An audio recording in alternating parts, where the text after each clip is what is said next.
Tai skaityt? Baltoji žirafa. Garsiau. Baltoji žirafa. Kažkaip per garsiai. Baltoji žirafa. Žirafinas buvo vienas mažytis žirafinis kaimas.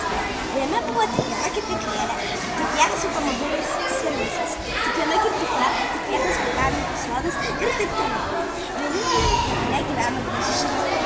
Tiesa, ji buvo net negraži, o tiesiog fantastiška, nes kailis buvo baltas, o priemonės cinamoninių actų. Tai ką tik atsikrapšęs, jis niekas nebuvo.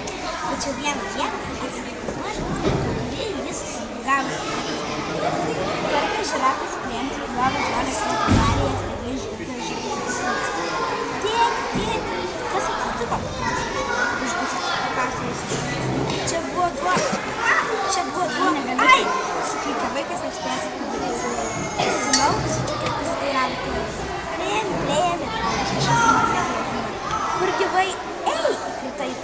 Įkrito taip pat. Na ką, ne. Nu taigi duona. Na ką leisės ir aš sunkiai atsispėjęs. Ir tu šokai. O tenais prie stalo sėdėjo baltoji žirafa. O ant stalo valgė suši, pyragas, kuriame buvo prismaigstyta 40 žvakučių. Dar buvo lėkštė lipdamas prikrauta kepėjo galta, kuris taip pat buvo žirafa, prikeptų bambuko lapų skonių sausainių.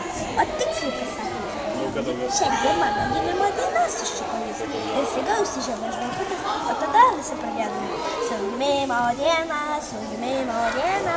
Su gimimo, mielas plėmė, su gimimo diena. Po dainos visi pradėjo nešti dovanas.